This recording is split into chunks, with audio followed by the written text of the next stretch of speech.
जी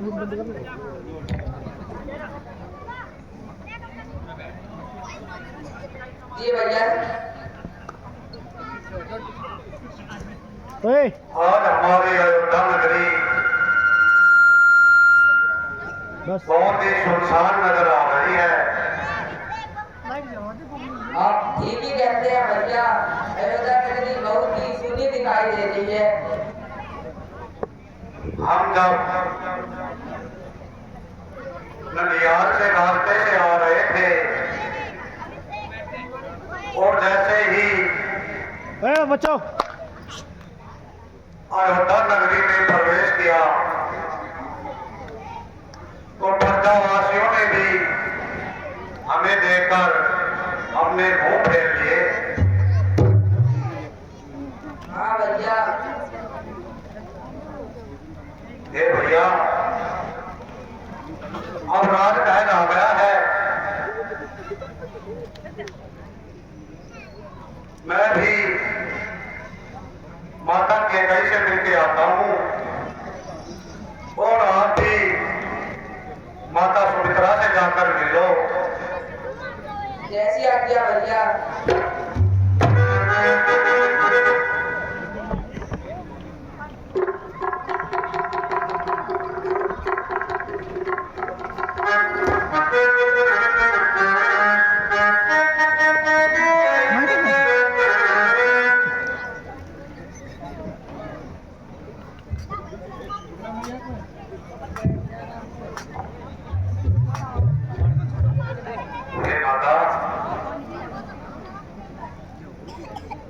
यह आपने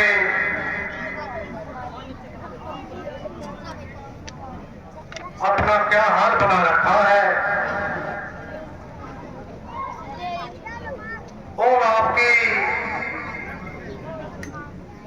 मांग में भी सिंदूर नहीं है माता। और ये अयोध्या नगरी किस प्रकार सुनसान है। हे माता,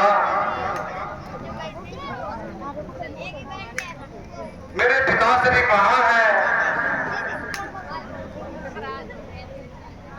माता, महाराज कहाँ है? माता बताओ माता, मेरे पिताश्री कहाँ है? हे पुत्र, यह तो तुम भी जानते हो कि मनुष्य को अपने इस नश्वर शरीर को छोड़कर एक न एक दिन तो जाना ही पड़ता है। वैसे ही तुम्हारे पिता भी अपने शरीर का त्याग कर वैकुंठ धाम की ओर प्रस्थान कर चुके हैं। माता, यह आप क्या सुना रही है माता? हे माता, मैं जब रास्ते से आ रहा था तो मन में बहुत ही बुरे बुरे ख्याल आ रहे थे। अनहोनी हो गई माता, अनहोनी हो गई।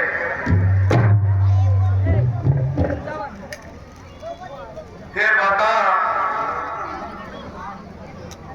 यह सब कैसे हो गया माता? अनहोनी हो गई माता, अनहोनी हो गई।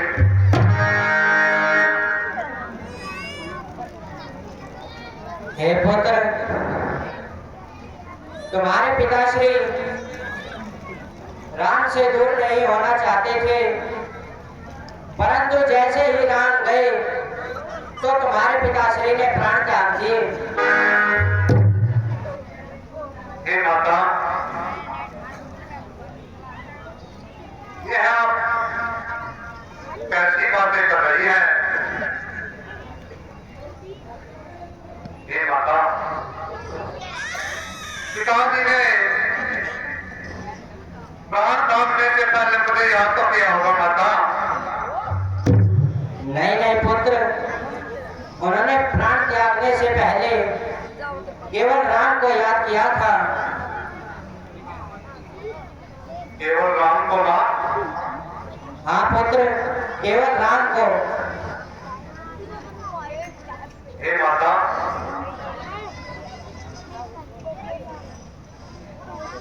आप तो सब उनके पास थे, फिर उन्होंने केवल राम को ही क्यों याद किया? आप तो उनके पास थे माता। नहीं पुत्र, मैं उनके पास नहीं थी। तुम्हारे पिताश्री ने सुमित्रा महल में अपने प्राण त्याग दिए। क्या माता? पिताश्री थे माता कौशल्या के महल में ही प्राण त्याग दिए। हे माता, बस मैं ही तो उनके पास नहीं था, आप सब तो उनके पास थे माता। भैया राम, भैया लक्ष्मण कहाँ थे माता? हे पुत्र, तुम्हारे पिताश्री ने मरने से पहले तुम्हारे भैया राम और लक्ष्मण सहित तुम्हारी भाभी सीता को वनों के लिए भेज दिया। हे माता, भैया राम, भाभी सीता और लक्ष्मण वनों में क्या बता रही है माता? वह वनों में क्या करने गए हैं माता? हे पुत्र, तुम्हारे पिताश्री ने मरते वक्त 2 वचन दिए थे, जिसमें पहले वचन में तुम्हें राज और दूसरे वचन में राम, लक्ष्मण और सीता को 14 वर्षों का वनवास दिया था। हे माता, वनवास? ऐसी की क्या बात हो गई थी माता, जो मेरे भैया राम को वनवासों के लिए जाना पड़ा? मुझे तो समझ में आता है कि राजमहल में बहुत ही भारी षड्यंत्र रचा गया है माता, बहुत ही भारी षड्यंत्र रचा गया है। सबसे पहले तो मेरा कर्तव्य है कि मैं उस व्यक्ति को ढूंढकर उसे कठोर सजा दूं, जिसने हमारे रघुवंश पर को धूल में गिराने का काम किया है। माता, यह वचन उन्होंने किसको दिए थे माता? हे पुत्र, यह दोनों वचन उन्होंने मुझे ही दिए थे। हे माता, आपको? हाँ पुत्र, मुझे।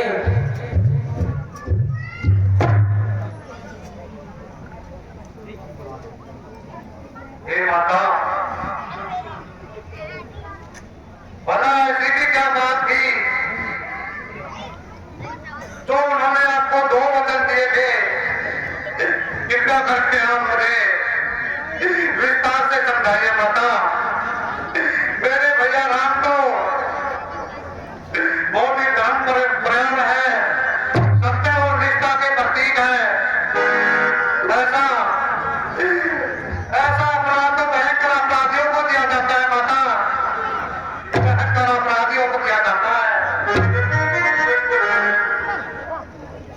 हे पुत्र,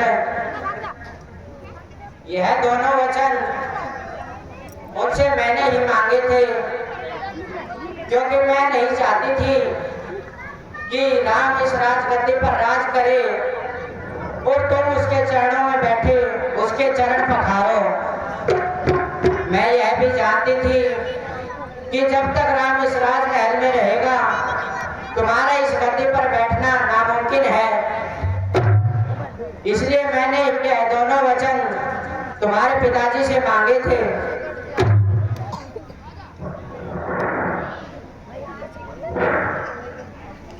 तू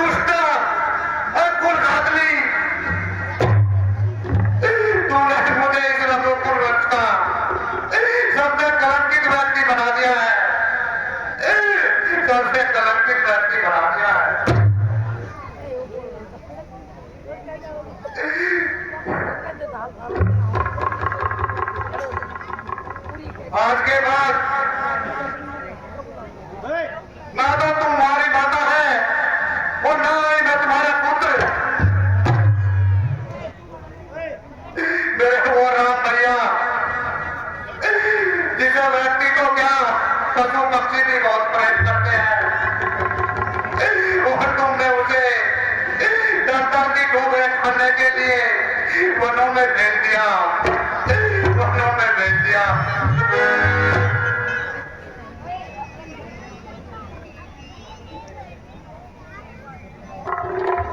यह तुम्हारी कक्ष है जिसमें मेरा बचपन बीता, और आज यह क्या देखने को मिल रहा है। आपने मुझे इस रघुकुल वंश का सबसे दुष्टवंशी बना दिया, दुष्टवंशी बना दिया।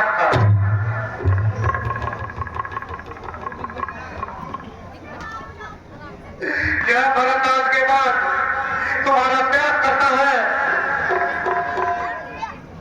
मैं आज के बाद तुम्हारी शक्ल तक नहीं देखूंगा और तुम्हारे कक्ष में भी कभी नहीं आऊंगा। हे पिताश्री, और आप मेरी बात सुन रहे हो तो मैं आपसे कहना चाहता हूं कि मैंने तुम्हारे भरत रिश्ते का त्याग कर